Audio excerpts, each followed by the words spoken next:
Hello everybody, Adrian Plass here. Yes, and Bridget. You're sounding ever so chirpy, Adrian. Slightly unlike your normal self, perhaps? Yes, I'm not renowned for it, am I? Chirpiness. No, well, we've got a book nearly ready to go, which is a wonderful thing, and it might go tomorrow. It is amazing, so if really. Ian, my publisher, is listening, it should be on its way tomorrow, but we'll see. Still Crazy. Still it's Crazy, I hope, will be the final title. Yeah, yes, absolutely, absolutely. And this is number 48 of Sounding the Shadows, if we've got it right, and I think we have. And really nice to get more contacts about photographs of Jesus. It's most amazing how people have fastened onto this. There's two here, one here, somebody saying, I hope I'm allowed 2 snapshots, that is. Firstly, of I assume Jesus as a child, playing with his friends, with mucky hands and feet, and having a thoroughly good time. And second, as a man talking with a crowd of people, to see the expression on his face and on the faces of those listening would be good. That really would be fascinating, wouldn't it? See. Absolutely fascinating to see all the different, the worry, the excitement, all the different things in faces. But actually, interestingly, there was also a response from somebody, wasn't there? If you remember, Adrian, I wasn't quite as excited as you or some other people were about the idea of being able to take photos of Jesus, and I was quite pleased, really, because somebody, I think, really puts it better than I would have put it, about the danger, possibly, of being able to take a photo, of having a mobile phone or whatever, because it would have locked Jesus into a moment of time. And what really matters was the context, what was happening just before it and during its taking, and what followed on afterwards. It's a sort of static image. And I was thinking, Adrian, I was remembering our son talking about going out with his stepdaughter when she was 18, and she was with her friends, and they were just having a really nice time and chatting and laughing. And then somebody took out the phone to take a photo. And quite suddenly, they weren't just having a nice time, they were having an amazing time, the best time ever, the most wonderful time. And there were jazz hands and there was rabbit's ears behind the head. And then after the photos had been taken, they went back to having a really nice time and talking and laughing and just being themselves. And it is true, isn't it, that a photo can distort reality. So you think, do you, if there had been a photo of, say, Jesus and disciples, Peter would have said, come on, lads, let's look a little bit more as though we're with the Son of God, shall we? Let's have a few smiles. Yes. And yes, or somebody's saying, sorry, Jesus, can you just do that again? Yeah. Can you just talk through the Beatitudes once more? Because I've only got one really blurry photo. Yeah. Can you give us, blessed are those who hunger and thirst after... That was a nice one. Do it again.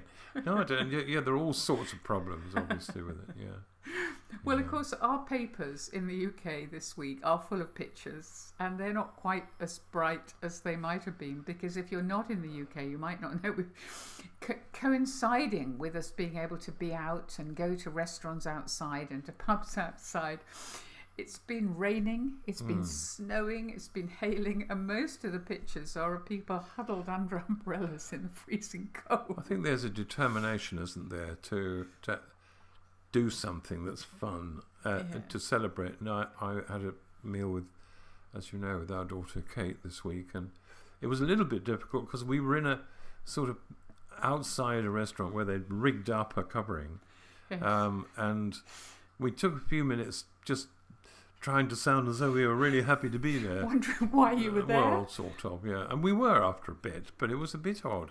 But no, we did have a very nice time. Do you know, I remember a friend of ours from Australia coming to see us in August, and we were living just near Eastbourne, weren't we? And we took her down to Eastbourne, and there's a bandstand at Eastbourne, and it was pouring with rain. The brass band were playing on this bandstand, and people were sitting in their Macs and their umbrellas, and she said, now I know I'm in England. I tell you what, though, do you remember that bandstand? Before they improved it, they call it improvement, before that was done, we would take our children when they were young down to the bandstand, and when the sea came in, it the waves would sweep over the bandstand railings quite safely and absolutely soak our children. And they loved every single moment of it. That was Adrian, great I thought you were fun. going to say about the time when I was in a fairly grumpy mood and I said to the children, will you get away from the edge or you will get soaked? And at And then that you got moment a soaked, wave yeah. came right over unexpectedly, totally drenched me. And I remember you and the children just standing there for a moment thinking, do we laugh? Is this funny? And I remember looking at you and thinking, this had better be funny. Yeah. So I laughed and then all of you laughed. Didn't There's that happen something to you with a girl who painted her nose blue in school? Where you decided the safest thing was to laugh. Oh, absolutely. No, it is. No, it's everyone is trying. They are trying, and there have They been are. some interesting things going Oh, on. they have. I mean, one of the biggest, of course, is a sort of scientific experiment in Liverpool where they've done loads of testing. They're monitoring it really carefully, but they've ended up being able to open a nightclub during the day and then another much more of a kind of festival-y thing, and having up to thousands of people there.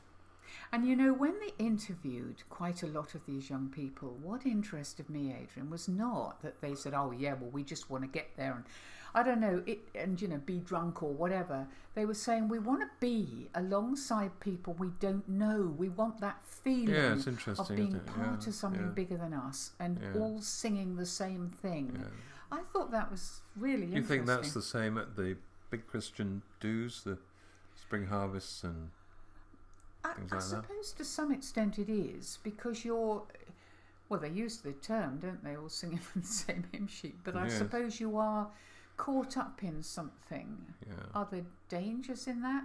I don't know, I suppose there always are, but in that Not moment in itself, no. you have I a think it's good. confidence, don't Yeah, you? Same with football fans, isn't it? You're part of it. You're part And of it. it's exciting and it feeds you in a way. Yeah, I Yeah. think it's all part of celebration. Yeah, I mean, think. I've been really interested this week. There's been quite a lot of comment in little bits of news online about this programme Line of Duty, which we haven't actually watched this series, have we? Got so ghastly frightening. Yeah, to get- But yeah. the main comment was about the fact that for the first time for a long time it wasn't possible to stream it, so you all watched it on the same day at Yeah. the same time. That's right. Yeah, and we've been watching it. We're watching a series, and watching it, we haven't been exactly binging, but we can't quite make ourselves leave large gaps between. And I don't know whether that's better or not. In the old days, you're so used to look forward to the next episode coming up. And you were part of a crowd, because you might meet somebody in the street and hear them laughing about something. Yeah, that's and right. They were yeah. laughing about the same thing Yeah. as you. Yeah, I remember there was a cartoon in Private Eye of a man at a bar and another man at the same bar, and they both were, in their speech bubbles, were saying Monty Python, Monty Python, Monty Python. But it was like that. Because you always said, did you watch Monty Python on Thursday?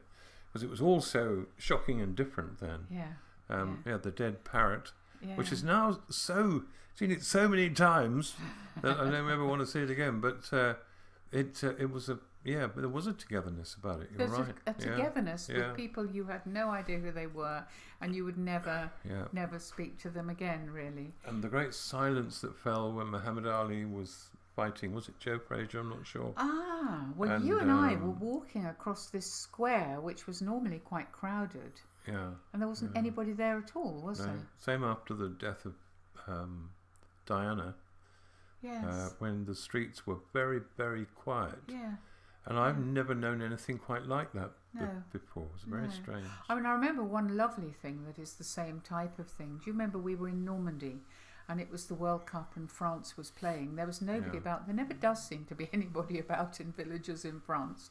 And we were up on a hill, do you remember? And Yeah, I we were do, sitting there yeah. watching the sunset, and suddenly we heard this shout go through the valley from Yeah. all the open doors of all the houses. Obviously, France had scored a goal. Yeah. But it was electrifying. It's to very think that difficult there to was that explain what that was unity. like, isn't it? We were high up, which is why we could hear so many. And they were ranged along the valley, villages and, as you say, people's houses.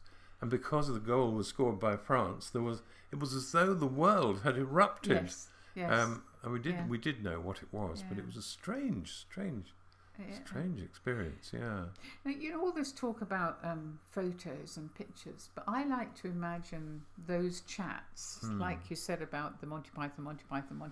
I mean, what must have been like? We're told, aren't we, that Jesus didn't stay in Capernaum; he went round the villages and towns. And towns. Small so towns.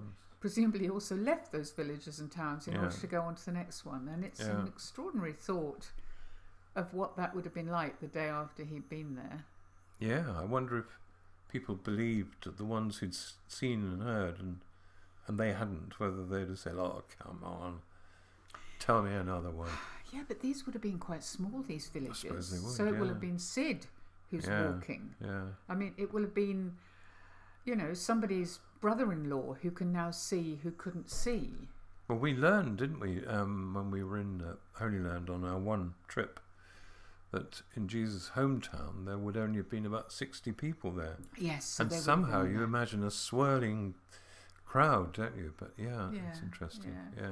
I like to think of the mum of the boy who shared his lunch, dropping it into conversation and just keeping it going for perhaps slightly longer than would have been appropriate, really. Do you think she said to him, "I told you never share your lunch"? Yes.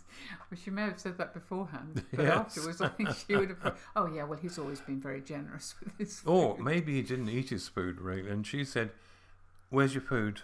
Did you eat it?" And he said, "No, this man asked for it and fed 5,000 people. So, I get to bed. Yes. I'll see you in the morning." Yeah. No, it's wonderful, wonderful thought. Yeah, one of some horrible things as well. Of course, when you think of Hillsborough, yes, and that terrible, terrible scene with the crowds there. Yes, and again, of course, this week in the news, in and the I Jewish don't know festival, how to pronounce it. I think it's the Lag Boma. Anyway, it was a Jewish festival, wasn't it? For it was.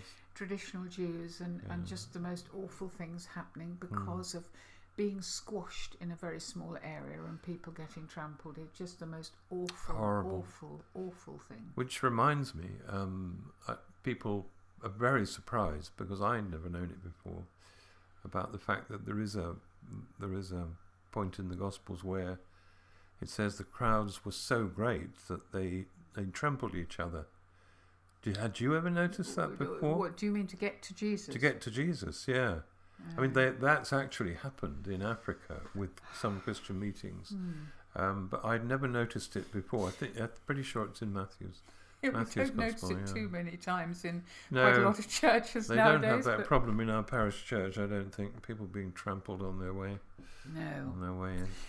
Because we've been so preoccupied as a nation, and presumably this applies to other nations as well, as to whether you open your borders or don't, and as to how many people have died or become ill in your country, almost comparing it with other countries. But as we start to come out of it, I don't know what you think. Do you think we are now genuinely opened our mental borders to be part of a global crowd? I mean, would we have been affected by India as much? I don't know. I was actually quite appalled by my initial reaction to what happened in India. And which was what? Well, I forgive myself immediately, because I suppose it's part of being a human being. I thought, oh God, thank God we've got our jabs done. Yeah. And then I thought, what are you saying? What are you thinking? There are thousands and thousands of people struggling around with empty gas bottles looking for some oxygen.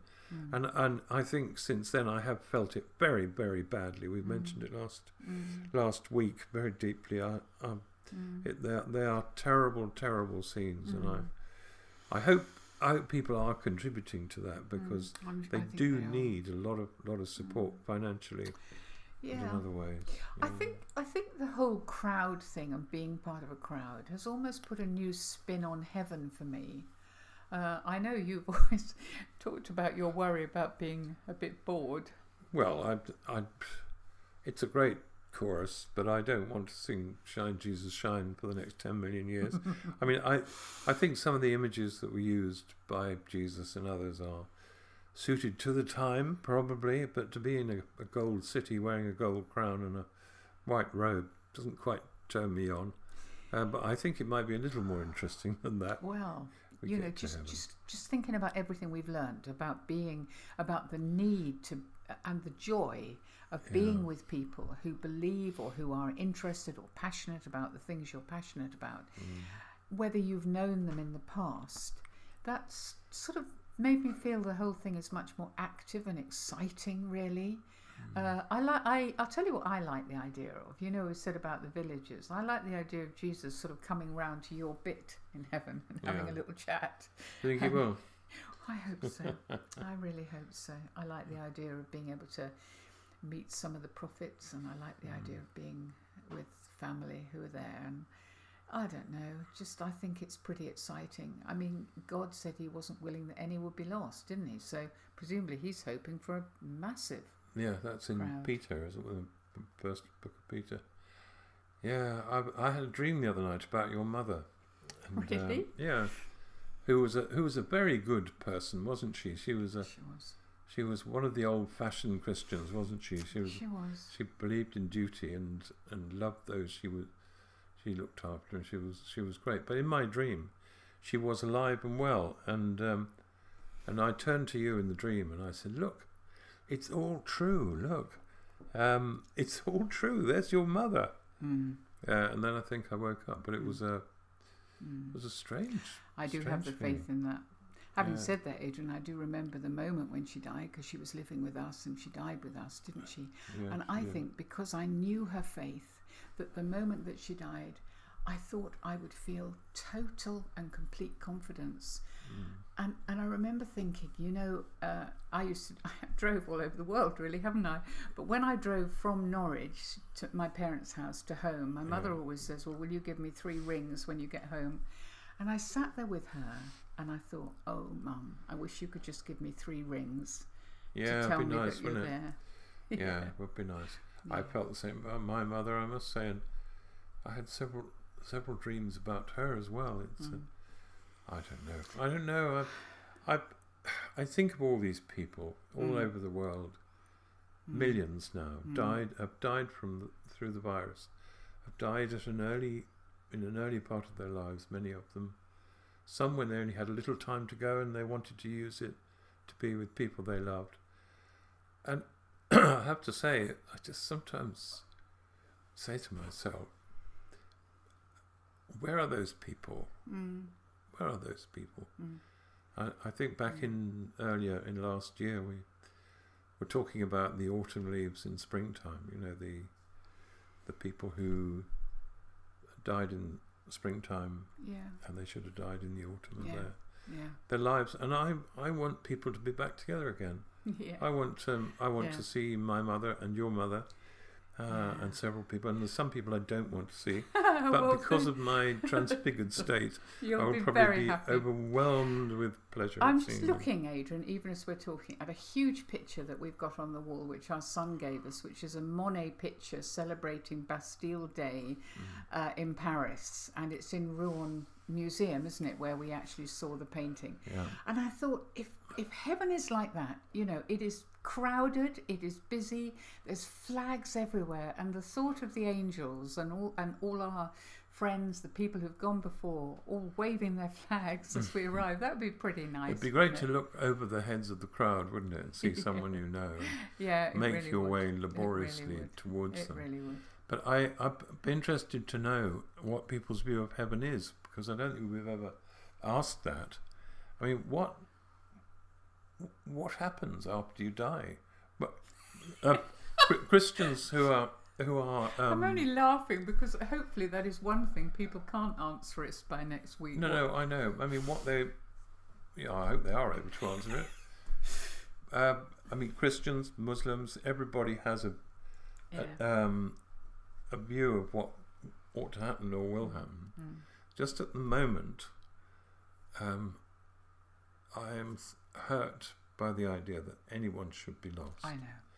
Because it wasn't the right that's time. A huge question that only God can answer, really, isn't it? I know. So we won't try to, and no. we look forward to hearing from you. I would like to hear what people think about heaven, because heaven kind of goes over the borders, doesn't it, between secular and divine or spiritual or whatever it is. Well, all I would say, Adrian, is I've always pictured when we've been at our most busy thinking, oh, won't it be lovely to be in heaven because it'll be so quiet. Yeah. And now, since these lockdowns, since all the pain all over the world, I'm thinking it'd be great for there to be a buzz and an excitement and people being together and jostling. Well, it looks as if your mum's there. Oh, great. So that's great. okay. I have no doubt. I hope we'll all be there somehow. Yeah. We'll see you next week. Bye-bye. Bye-bye.